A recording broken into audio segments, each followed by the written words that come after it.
Hello guys, I'm back with another video. Today on the workbench, we have a pair of Joy-Cons that need new sticks installed. So to get going, we need to start by taking off a couple screws in the back here with a tri-wing screwdriver. Just be careful once you get it off there, just to carefully crack it apart so that you don't pull it apart too fast. There are a couple pieces that are kind of stuck to it. As you can see there's some ribbon cables. You definitely don't want to accidentally just tear those out of there. Okay, we're just going to get started by removing the battery here. Just pop it out and gently support the two wires as you rock it back and forth, and the connector will pop right out. Okay, next all we got to do is take these few screws out. There are 3 of them that are holding the battery tray down. Just take your time, pull them out. It's a regular Phillips screwdriver for this.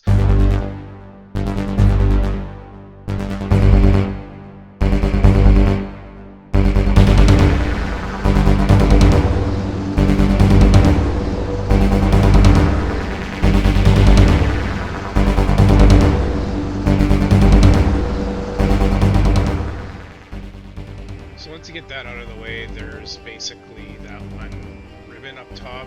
If you don't take the screws out, you can get it. You can't reinstall it that way, but just be careful. Those little doors are really fragile.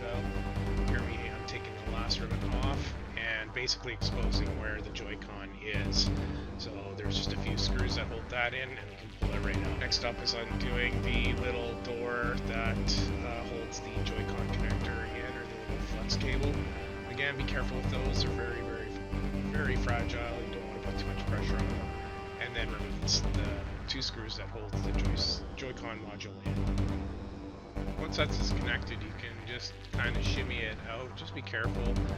It'll pull out as one module. There's the stick there. And we are going to actually be replacing these with Hall effect sticks. Here I am just installing the red topped one. I'm going to do red and blue mix. Joy-Cons for the Nintendo Switch, sorry, the analog sticks for the Nintendo Switch, they're the same left and right. So you just need to kind of just do the reverse as pulling them out.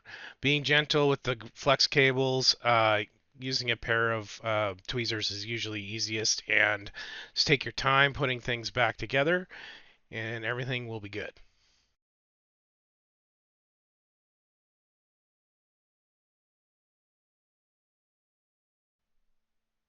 So here we go, putting the 2 screws in to secure the replacement stick down into the Joy-Con.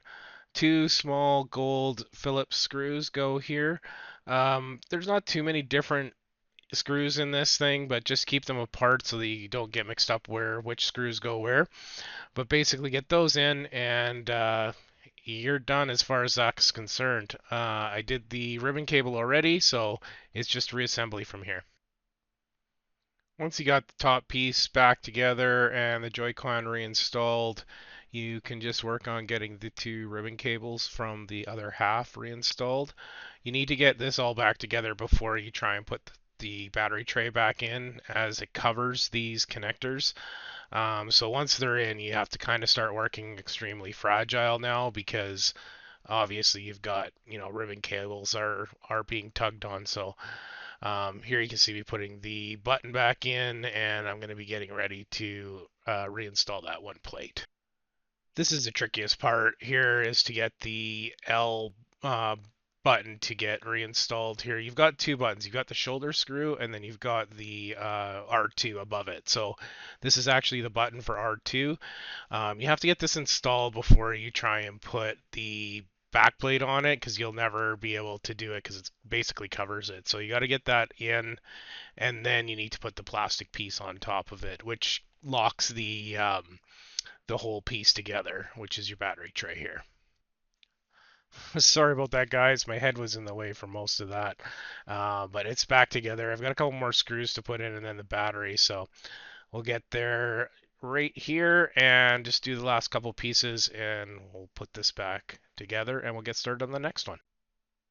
Okay, good for the battery here. Set it in. It's a little bit tricky to put this in.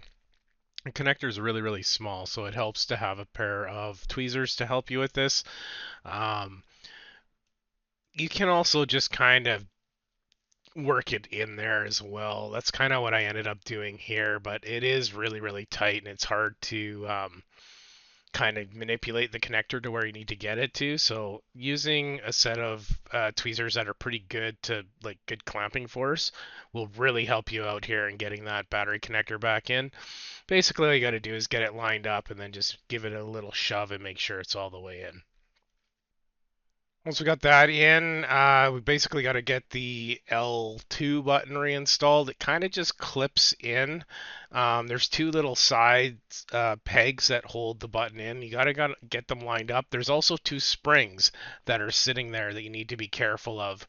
If you can get it all pressed down directly on top of each other, it will click in, and the springs may need a little bit of adjustment afterwards. You can just use your tweezers there to get it underneath the little pegs, but it's a little bit tricky to do this part. So again, a little bit finicky, but just take your time. You'll get it. Okay, so once you got that all in there, just be really gentle.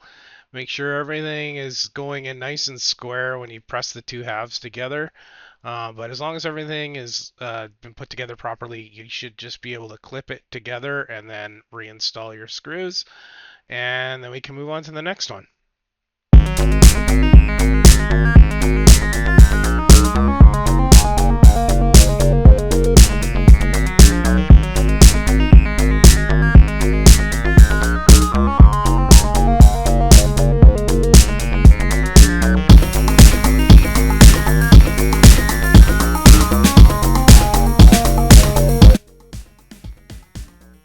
Just like so.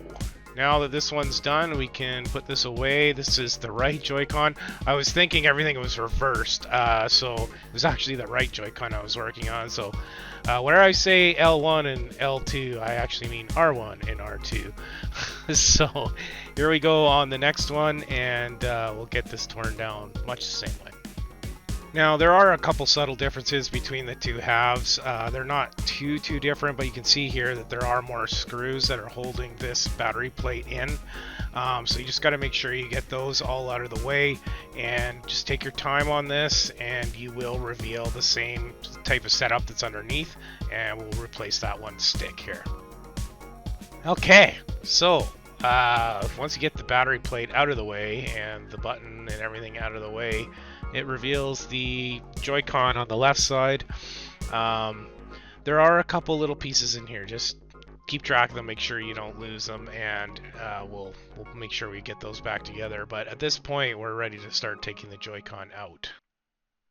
Alrighty, so once we get those two screws out and the flex disconnected from the connector, you can pull that one out and get your replacement, and just basically the reversal steps here again, just like the other side.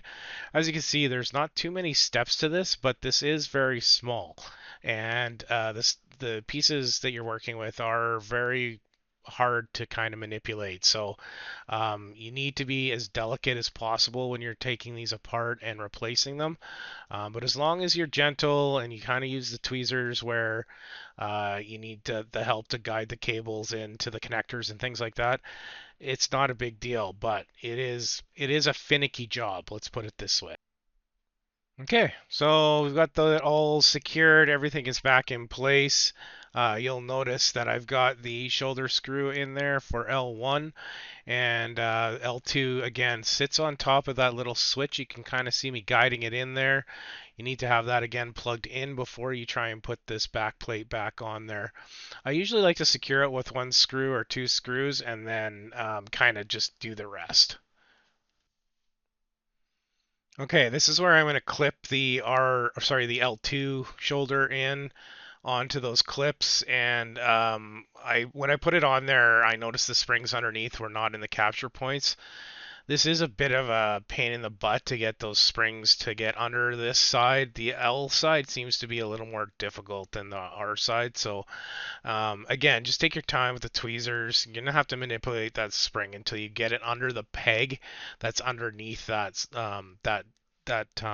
L2 switch. So you just kind of got to fight with it a little bit until you get it all lined up, until it's you'll feel it once it's there. But again, it's small stuff. You got to be careful with it. And the battery is our final step. Just place it in there just like the other one. Just get it sitting in there nice and easy, and then you will have to use your tweezers to get it connected. And once that's all connected, you can start to put the case together, snap it together, and all you really need to do now is put those last couple screws in, and that is all that is required to change the sticks out on a set of Joy-Cons. I hope you like this one, guys. Hit me up with a like, subscribe in the video, and I will see you on the next one. Peace. Wait. I better show you what it looks like all done there before I leave you for another video. So here they are, and just making sure they feel good. Everything's clicking, everything seems good. The sticks feel good, brand new, and I kind of like the way that color pattern came out. So, anyways, guys, that's it. This is the second time I've said it, but we'll see you on the next one. Peace.